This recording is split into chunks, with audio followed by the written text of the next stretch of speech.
Hello, ladies and gentlemen. My name is Man the Maker. Welcome back to Iratus, Lord of the Dead. This is episode 2. We got into one fight. We did a whole lot of explaining. And now we're ready to take it to the next level. Okay, so that's maybe a bit of an exaggeration there. First thing we got to do is we can decide which path we want to take here. There's a couple of things that I like to look for. In particular, the Stella. Stella? Stella. Sometimes I just randomly read things in German. I am not a good German speaker. I live in Germany, I should note, though I am not German. I got something. Hair in my mouth. Damn. Beard. Mustache hair. Anyways. Welcome to the episode, folks. This is what you could expect. This high-quality content from Man the Maker here. Anyways, yeah, the Stella gives experience points, which I do love. Experience is kind of the best. So I do try almost always to okay, where is the experience? We got one going this way. We got one up here, which they are exclusive, and one there and one there. Okay, so for me, that kind of takes us out of going this way. The question is, I don't think we can, you can't go back, right? So if I go up to here, I don't know if I can go across this way. It might not let me do that. It might not let me do that. So we might, because fighting an elite is terrifying, but also has good rewards. I don't know how much we want to focus on that. Okay, looks like now, pretty much we can get the 2 experience things. We also want to get in as many fights as we possibly can, because that also translates into experience. So 1, 2, 3, 4, 5, 6, 7, 8, 9, that way. My sense of direction might be getting lost. 1. That's weird. 2, 3, 4, 5, 6, 7, 8, 9. Okay, it kind of doesn't matter then. And I'm not going to spend too much time on it. I think what we're going to do then is go this way. And then if we can at all go that way, though it might not let us, it might force us up that way. Which is okay, I'm fine with that. Let's go out left. Sacrificial altar. So we're going to sacrifice somebody. And who am I going to sacrifice? Stupid zombies. I do not like them. I know, they can be very, very strong but whatever, it doesn't matter. I'm just not a fan. So what are we going to do? Well, we are going to go to this sacrificial altar. By sacrificing minions, Iratus receives items and artifacts. Yeah, you guys can go. And thank you, zombie, for your help. So what have we got here? Well, in addition, we'll take a little bit of look at what these do once we get further on. We also had an item, right? This is a one-time use for us, an artifact. Beginning of combat, all enemies lose vigor. Very nice to have. Now, what do all these things do? Well, these are like bonus items. We'll take a quick look. Let's say our bone golem here. I need to back out of this. Now, our parts down here can become stronger. We don't have any leveled up parts, but they can give status effects. If you combine 2 hearts together, you get an uncommon heart, which maybe will give you +1 attack or 2 attack. Combine 2 uncommon, and you get rare. I don't actually know the names of this stuff. And then combine 2 rares, and you get 2 legendaries or something. And they all have higher stat bonuses. But we can also get just items here, and everyone can equip 2 items. So, what do we have? We've got a blood diamond. Critical damage received is reduced by 8. Okay, that's not something that you really seek out. What character do you oh, well, we need to make them stronger against crit damage. It's not so. I'm less than enthused by that. The ear necklace, magic damage received is reduced by 9%. These are changed, by the way. They are definitely different than they used to be. Magic damage received is reduced by 9%. Okay. Again, maybe there's somebody that we would want. It's tough, though. it's tough to decide, like, do you want to do that? This one is physical damage reduced by 9%. So I guess you would want to put this on a tank. Somebody who you know is going to be in the front and getting attacked. There's some characters that can encourage that. And in fact, the Blood Phantasm, don't you have... Marks a minion for 2 turns. Now, it doesn't say that that increases the likelihood of attack. Like this guy here, the skeleton, which we're probably going to use, I think, because they are pretty good. Especially now that this has been changed. Yeah, that's pretty good. This used to do something completely different, which I'd never used once. Now, he just gives armor and resistance to somebody. That can make a huge difference. Wow, I think I liked them a lot more now. It's just, you can make them kind of a buff bot. Astounding Fortitude. Enemies attack the skeleton more often, and he just gains a huge bonus to resistance. So, this is something I think would be nice with a Blood Phantasm, because we could use Mark of Retribution here, marks it, and then anyone that attacks that minion takes magical damage. We're definitely going to try that, and maybe we try it now. We'll move that guy back. We can move the skeleton up. He is pretty happy in the front. I mean, yeah, but this place he can use Embrace Mediocrity, which is nice if we really want to. We're going to run him, I think. I'm getting distracted here, right? But because this guy, because he can be drawing attacks to him, having something that reduces damage maybe is the way to go. And Misericord increases physical damage by 10%. These used to be flat bonuses. Now they are not. It's a bit harder to parse it. And I think they got a little bit worse. These used to like give, what was it, two armor? Two resistance or something? Or maybe it was 2 ward. I'm not really sure. But now it's a percentage, and that makes it a little bit harder to kind of calculate in the mind. Okay, I think what we should do is figure out the team we're going to bring. It's going to have the Blood Phantasm and the Skeleton. I know that much. Who are we fighting? So it's going to be 2 of these kind of thuggish brute guys. They have nothing particularly special, those guys on the left. We're going to fight the same dude that we just fought before. And I think the other guy is also the same dude, right? It's one of those, I don't really know what to call them. Thug, maybe. So again, not too hard of a battle, and really no particular route that we would really need to take. But what I want to do is I want to go into the stress damage now. Surprisingly, the Bride of Iratus, who is an archer, is quite good at stress damage because she's got this warning shot here. 20 damage to anyone is pretty solid on the stress front. It's pretty good. Do you deal stress damage? Actually, you deal magical damage, so it doesn't really make sense. Yeah, maybe that doesn't work. Let's think about it. Now, the setup we have now is pretty heavily focused on dealing physical and or magical damage. This guy can deal stress to someone. Not at all. All right, well, let's go into the creation lab and let's make ourselves some stress people. So, a couple of guys that are quite good at stress. The Wraith. The Wraith is fantastic. We'll make one. Boop up. The path is fine. Done. Right? Again, we'll trust my prior knowledge to say, okay, it does make sense to have him there. The Lost Soul is not something that I'd ever used. The Shade does not deal stress damage, but does have those Gloom Claws, which makes it quite good as a finisher when you start dealing some stress. And maybe we just use the Shade as well. Let's see. I think we probably have enough parts to make an entirely new team. Also good in stress damage, the Lich. I believe he's got this one ability, Toxic Cloud. Creates a cloud at target position for 2 rounds, dealing 80% stress damage to any enemy that enters it. It's really quite good.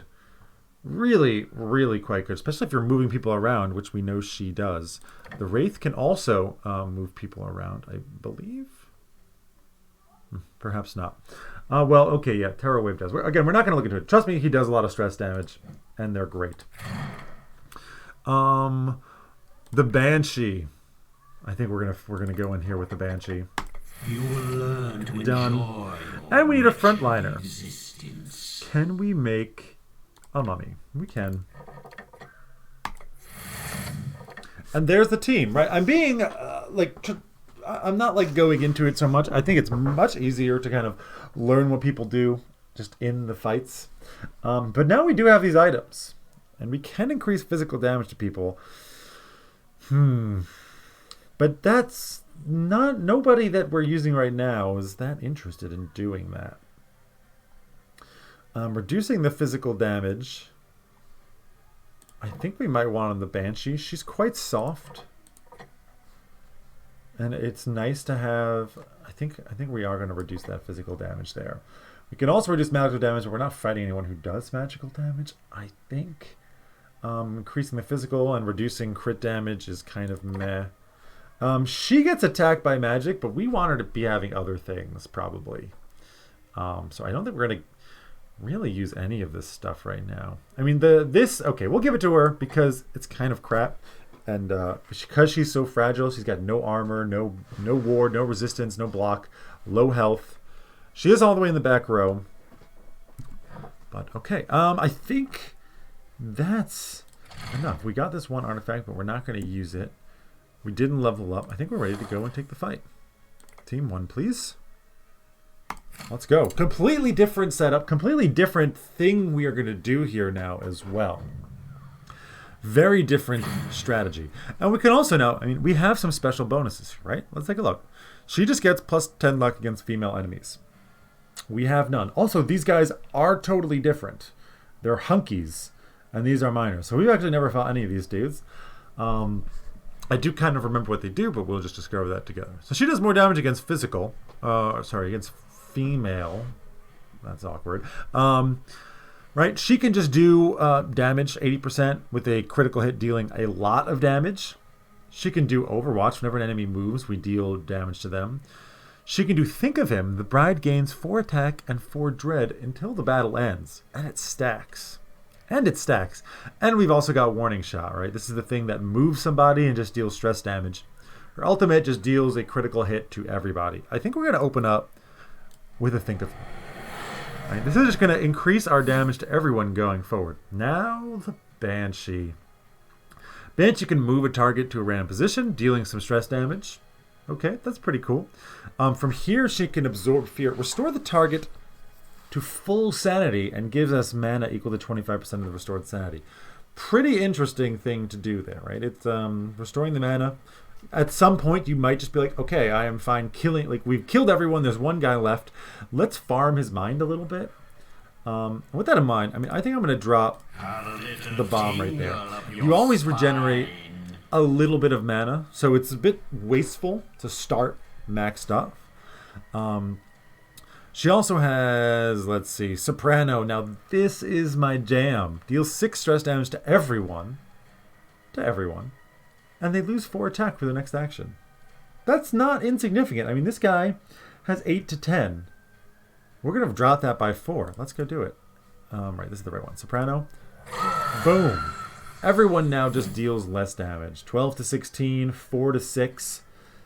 Pretty great. Now, they have a very, very high chance to crit. Right, 75% chance that they crit.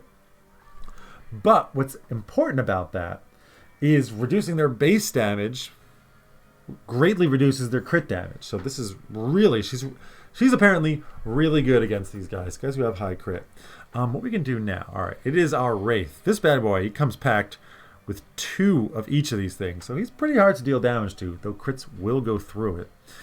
He can do Necrotic Wind. We remove all buffs from the target. They lose evasion. And we just deal a decent chunk of damage.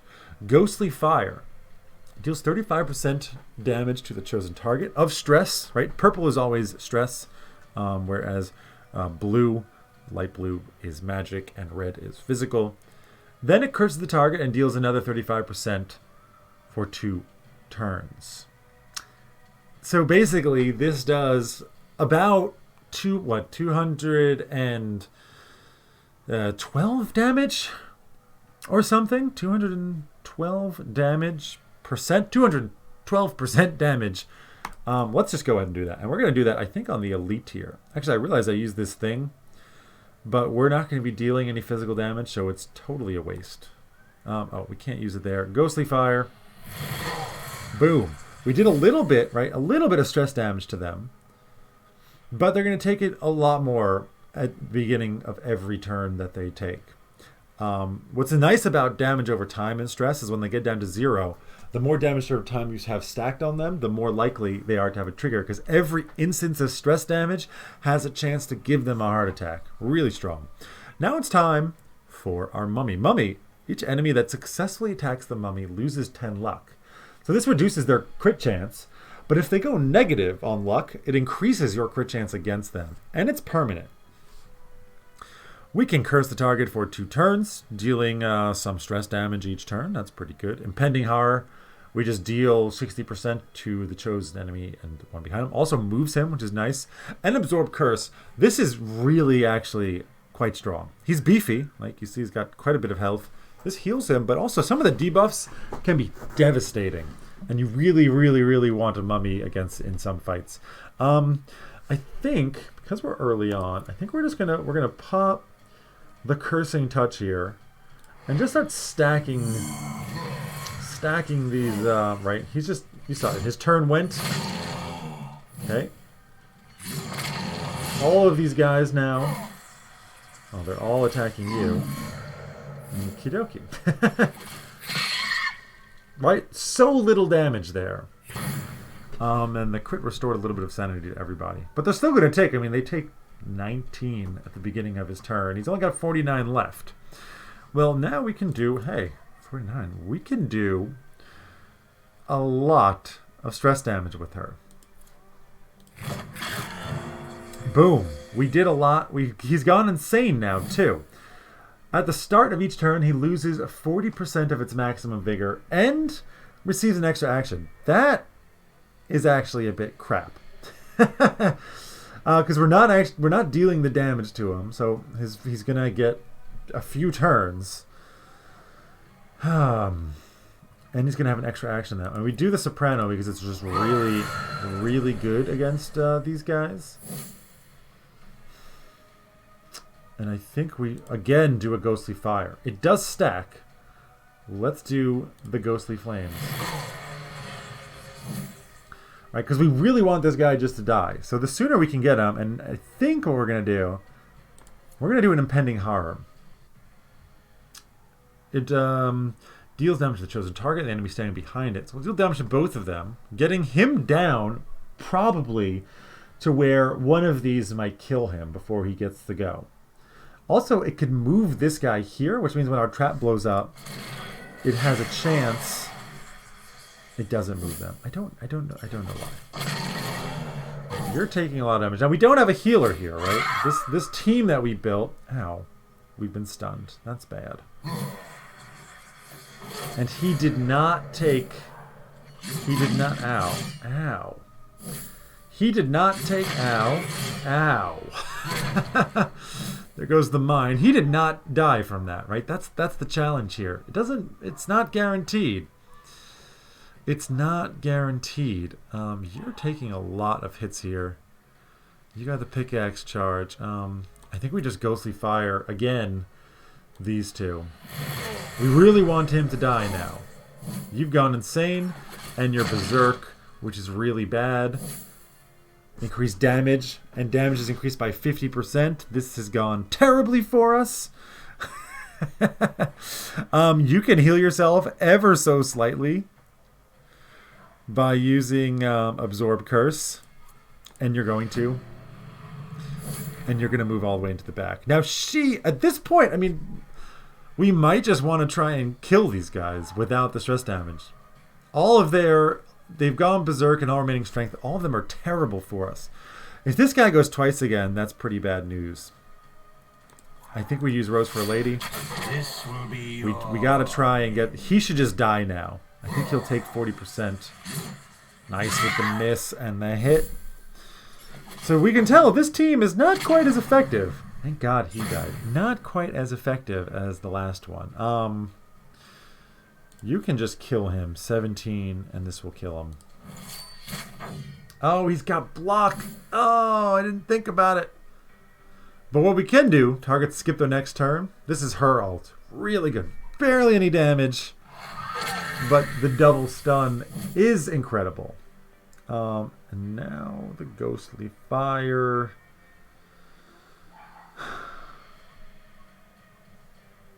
How much life do you have? 16. I think we just continue going on the stress. Okay, well, we missed. Maybe we can go you to go insane, but it hasn't really worked out for us that well. You can kill him. And you might as well. Yeah. He's stunned, but anyways, it's fine. You skipped your turn. You're going to go, but you attacked him, which is just great. We can do the warning shot. Or we just start dealing the physical damage to you. No, let's stick with that. Now we want to try and get. Oh, we can howl on both of them. Yeah, absolutely, absolutely. Just stun them out.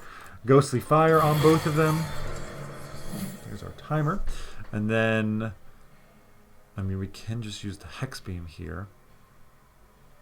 Deal some stress damage. It deals less. Yeah, but we don't want to move him up either.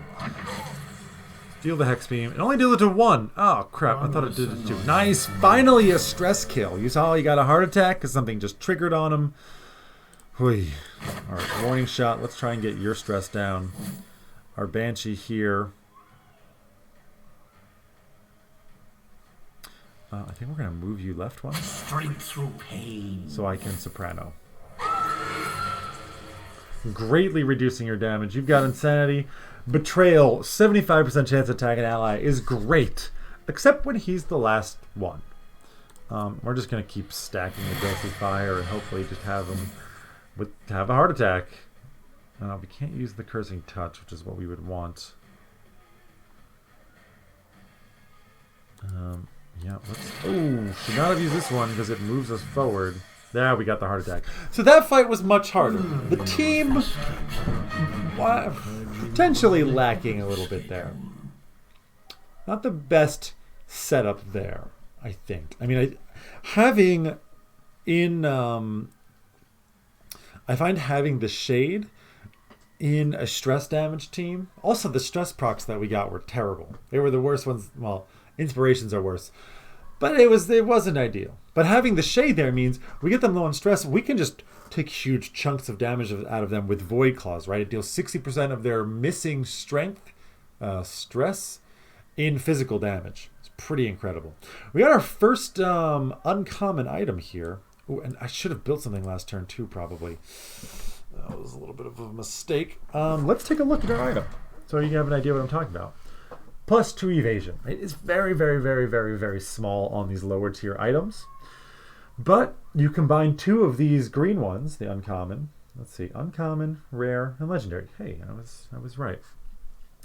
And then you make a rare, which is a bit better. And then you make legendary, which is a bit better.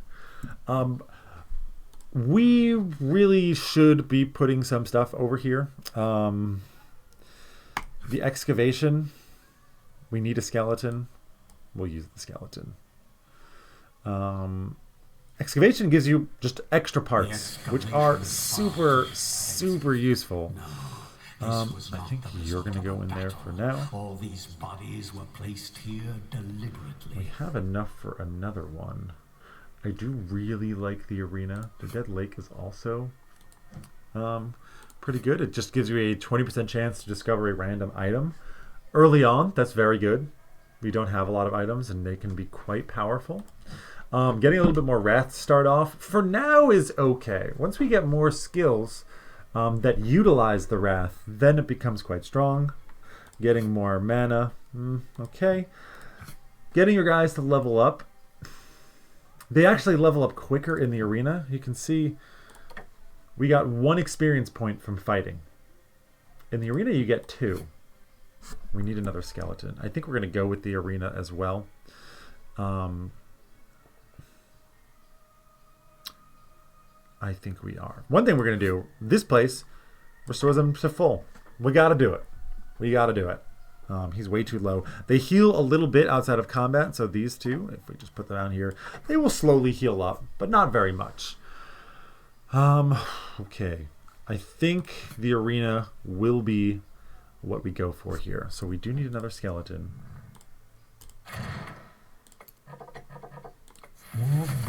Yes. And I actually want a skeleton to hang around. So we're going to do that.